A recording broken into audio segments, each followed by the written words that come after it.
नमस्कार दोस्तों, मैं राकेश श्रीवास्तव। हमारे YouTube चैनल में आप सभी का स्वागत है। दिल्ली विधानसभा चुनाव की घोषणा हो चुकी है और अब 5 फरवरी को वोटिंग होगी, जबकि 8 फरवरी को इसके परिणाम आएंगे।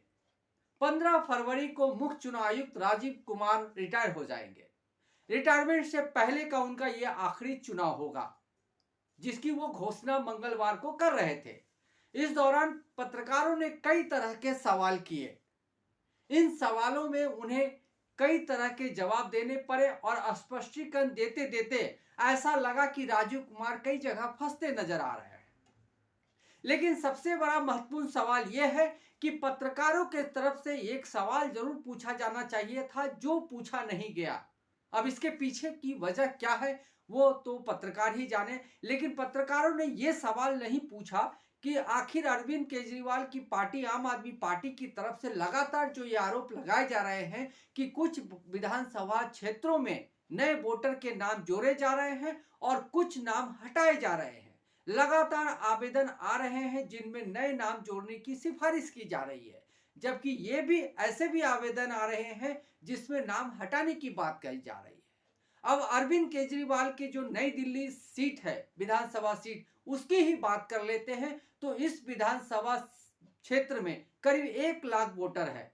अब ये जानकारी निकलकर सामने आ रही है कि करीब 10,000 वोटर के नए नाम जोड़ने के लिए आवेदन किए गए हैं। ये कौन लोग हैं जो नए आवेदन करने वाले हैं? आखिर अक्टूबर महीने में जब वोटर लिस्ट की प्रक्रिया समाप्त हो गई थी, ऐसे में ये कौन लोग हैं जो 10,000 लोग हैं जिनको चुनाव आयुक्त की तरफ से या चुनाव जो प्रक्रिया की तरफ से सब पकड़ा नहीं गया या उनके साथ संपर्क में नहीं आया गया और अब वो लोग आवेदन कर रहे हैं अपने नाम को लिस्ट में जुड़वाने के लिए। तो सवाल ये उठता है कि आखिर ये कौन लोग हैं और क्या ये किसी खास साजिश के तहत ऐसे लोगों के नाम जोड़े जा रहे हैं या जोड़ने के लिए आवेदन किए गए जा रहे हैं ताकि वो चुनाव में से प्रभावित कर सके। अरविंद केजरीवाल की तरफ से तो यही आरोप लगाया जा रहा है कि ये जो 10,000 लोग हैं वो भारतीय जनता पार्टी की तरफ से मैनेज किए हुए लोग हैं जिनके नाम भेजे जा रहे हैं और ये लोग उनके खिलाफ ही वोट करेंगे। इससे चुनाव परिणाम पे असर पड़ेगा। लेकिन चुनाव आयोग से कोई भी पत्रकार या किसी भी पत्रकार ने इन सवालों का जवाब नहीं मांगा। दिल्ली विधानसभा में चुनाव की घोषणा हुई है, लेकिन दिल्ली में विधानसभा चुनाव के दौरान जो लगातार आरोप लग रहे हैं उन्हीं में से किसी सवाल को पूछना या नहीं पूछना ये सवाल जरूर खड़े करता है। लेकिन राजीव कुमार यही नहीं फंसे, राजीव कुमार और भी कई जगह फंसे। उन्होंने बताया कि कैसे वोटिंग पैटर्न चेंज होता है, कैसे शाम 6 बजे के बाद वापस से जब काउंटिंग का पूरा मामला आता है तो 11 बजे उसके आंकड़े जारी किए जाते हैं। कुछ जगहों पर देरी से वोटिंग मशीन बंद होती है, उसके बाद जो उसके आंकड़े हैं वो सुबह आते हैं। इसी वजह से इस बार जो ये लगातार देखने में आया कि पहले 65% थी, उसके बाद 66% हो गई, सुबह होते होते 67% वोटिंग हो गई। इसी का जवाब दे रहे थे। लेकिन राजीव कुमार ये नहीं बताए कि क्या देश में पहली बार चुनाव हो रहा है या चुनाव की पहली बार व्यवस्था हुई है। इतने सालों में कभी ये नहीं हुआ कि शाम 6 बजे जो चुनाव खत्म हो गया हो उसके आंकड़े रात 11 बजे आते हैं और उसके बाद दूसरे दिन सुबह भी आ जाते हैं। आखिर ये कौन सा चुनाव आयोग है जो लगातार आंकड़े बदलता रहता है।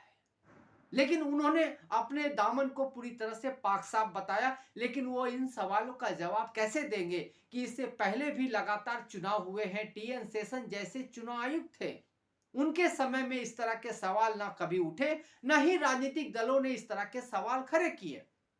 लेकिन जब से राजीव कुमार चुनाव आयोग बने हैं तभी से उनकी जो चुनाव प्रक्रिया है या चुनाव के दौरान जितने तरह के सवाल खड़े होते हैं उतनी तरह के विवाद भी पैदा होते हैं। लेकिन इन सवालों का और इन विवादों का जवाब राजीव कुमार देने की बजाय हर बार प्रेस कॉन्फ्रेंस में एक शायरी सुनाकर लोगों को बहलाने की कोशिश करते हैं। आखिर दिल्ली में विधानसभा के चुनाव हो रहे हैं और विधानसभा चुनाव के दौरान एक सत्ताधारी राजनीतिक दल की तरफ से यह आरोप लगाया जा रहा है कि वोटिंग में हेराफेरी हो रही है। यहां तक आतिशी ने यहां तक कहा कि वोटों की का घोटाला हो रहा है। क्या चुनाव आयोग की तरफ से यह फर्ज नहीं बनता है कि मुख्य चुनाव आयुक्त दिल्ली के सीएम के इन आरोपों का जवाब दे। लेकिन आरोपों का जवाब देने की बजाय राजीव कुमार फिर एक बार शायरी बोलकर निकल लिए। इतना ही नहीं, देश भर में अभी हाल ही में जिस तरह से महाराष्ट्र, हरियाणा और दूसरी जगह चुनाव हुए, उन सभी चुनाव में चुनाव आयोग की भूमिका पर सवाल खड़े किए गए। कहीं पर वोटिंग मशीन को लेकर सवाल खड़े किए गए। महाराष्ट्र में अधिकांश जगह पर इस तरह के आरोप लगे कि जिन लोगों ने लोकसभा चुनाव में वोट किया था उनके नाम विधानसभा चुनाव की वोटर लिस्ट से गायब थे। लेकिन इन सवालों का जवाब नहीं दिया गया। आखिर ये लोग कहां चले गए, जबकि वो लोग मौजूद है, उन्होंने अपनी उपस्थिति भी दर्ज कराई। ऐसे में सवाल उठता है कि ऐसे लोगों के नाम कहां काट के चले गए और कहां कर दिए गए, और नए लोग जो शामिल हुए हैं वो लोग कहां से आए। तो इन तमाम सवालों के बीच में जिस तरह से राजीव कुमार ने ईवीएम को प्रोटेक्ट किया, उसने भी सवाल खड़े कर दिया। क्या चुनाव आयुक्त कोई टेक्निकल आदमी है जो ये दावा करते हैं कि ईवीएम हैक नहीं हो सकता है, जबकि दुनिया भर के कई एक्सपर्ट इस बात को कह चुके हैं और बता चुके हैं कि वो ईवीएम हैक हो सकता है और उसे हैक करके दिखाया जा सकता है। उसके बाद चुनाव आयोग प्रेस कॉन्फ्रेंस में इस बात का दावा करते हैं कि ईवीएम को हैक नहीं किया जा सकता, उसमें कोई हेरफेर नहीं की जा सकती है। तो क्या चुनाव आयुक्त राजीव कुमार टेक्निकल आदमी है? क्या उन्हें ईवीएम को लेकर इतनी जानकारी है कि वो इस तरह के दावे कर रहे हैं? सवाल कई तरह के हैं और इन्हीं सवालों के बीच ये महत्वपूर्ण सवाल है कि अब ईवीएम में कोई गड़बड़ी भले ना की जा रही हो, लेकिन ईवीएम तक पहुंचने से पहले जरूर गड़बड़ी की जा रही है। इस तरह के आरोप विपक्ष की तरफ से लगाए जा रहे हैं। उसका आधार यह है कि लगातार जिस तरह से हर जगह चुनाव हो रहे हैं, वहां पर वोटरों के नाम काटे जा रहे हैं और नए वोटर सामने आ रहे हैं। ये नए वोटर कौन है? तो दावा यह है कि नए वोटर जिस पार्टी को, यानी खास करके भारतीय जनता पार्टी की तरफ से ऐसे लोग मैनेज किए हुए होते हैं जो उन्हें ही वोट करेंगे, इसीलिए ऐसे लोगों के नाम ऐड किए जाते हैं। और जो लोग विपक्ष के उम्मीदवारों को वोट करने वाले होते हैं उनके नाम हटा दिए जाते हैं। और ऐसे लोग जब वोटिंग सेंटर पे पहुंचते हैं तो वो अपने नाम को ढूंढने के लिए इधर से उधर भटकते रहते हैं, परेशान होते रहते हैं। लेकिन आखिर में जब उन्हें अपना नाम नहीं मिलता है तो निराश होकर उन्हें लौट जाना पड़ता है। आखिर एक आदमी जो नागरिक है और जो वोट देने का अधिकार है, ऐसे व्यक्ति जिसकी स्थिति मौजूद है, जो जिंदा है, जिसका पता भी नहीं बदला है, अगर वो वोट नहीं दे पाता है और वो उसका के लिए योग्य है, तो आखिर इसकी जिम्मेदारी कौन उठाएगा? महाराष्ट्र में ऐसे हजारों लोग थे जिन्होंने लोकसभा विधानसभा चुनाव के दौरान ये आरोप लगाए कि उनके नाम वोटर लिस्ट से हटा दिए गए हैं और वो भटक रहे हैं, उनका नाम नहीं मिल रहा है। तो सवाल ये उठता है कि चुनाव आयोग इन सवालों का जवाब आखिर कैसे देंगे? मान लिया जाए कि ईवीएम हैक नहीं हो सकता है, लेकिन ईवीएम में वोटिंग करने से पहले ही अगर वोटर लिस्ट से नाम ही हटा दिए जाए तो फिर एक खास पक्ष के लिए, एक खास पार्टी के लिए वोटिंग होगी, इसका आरोप लगाया जाता है। तो इसमें गलत क्या है? चुनाव आयोग बड़े शायराना अंदाज में नजर आए और उन्होंने कहा कि वो 15 फरवरी को रिटायर होने के बाद 4-5 महीने रिटॉक्सिकेशन में चले जाएंगे, यानी वो इन तमाम तरह के जो विवाद है उससे बचने के लिए शांति की जगह में चले जाएंगे। वो कहीं ऐसी जगह में जाएंगे जहां पर उन्हें कोई डिस्टर्ब नहीं कर पाएगा। लेकिन राजीव कुमार जी को यह जरूर बताना चाहिए कि पिछले कुछ समय में जिस तरह से लगातार एक के बाद एक चुनाव में आरोप लगते रहे हैं, जिस तरह से चुनाव आयोग की व्यवस्था पे सवाल खड़े किए जाते रहे हैं और जिस तरह से उनके हर चुनाव में किसी न किसी पक्ष की तरफ से नुक्स निकाला जाता रहा है और पक्षपात का आरोप लगाया गया, उन आरोपों का आखिर जवाब कौन देगा? क्या चुनाव आयोग की भूमिका बस चुनाव कराने तक सीमित हो जाती है? क्या वो चुनाव में शामिल होने वाले राजनीतिक दलों को उनकी जो आशंकाएं हैं उसको दूर करने की जिम्मेदारी निभाने से बच सकती है?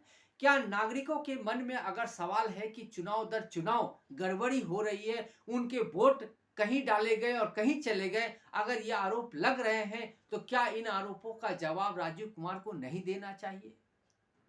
राजीव कुमार को तमाम तरह की बातों का जवाब देना चाहिए। और चुनाव आयोग का जो इतिहास रहा है देश में, वो काफी पाक साफ रहा है। लेकिन राजीव कुमार के कार्यकाल में जिस तरह से एक के बाद एक चुनाव पे दाग लगते रहे, या यूं कहें कि ईवीएम के नाम पर और खास करके वोटर लिस्ट को नाम पर जिस तरह के बार बार आरोप लगते रहे हैं, उन आरोपों के बाद अब चुनाव आयोग जो है सवालों में है। और ये अब इस आयोग के साथ, इस संस्था के साथ हमेशा जुड़ा रह सकता है। अगर आने वाले समय में नए चुनाव आयुक्त आते हैं, उनके प्रति भी लोगों के मन में संदेह रह सकता है। ऐसे में राजीव कुमार के लिए जरूरी था कि वो जब मंगलवार को प्रेस कॉन्फ्रेंस करने आए तो शायद जाते जाते वो कुछ ऐसा कर जाते, या जाते जाते कुछ ऐसा बोल जाते ताकि लोगों का भरोसा चुनाव व्यवस्था के प्रति बढ़ता।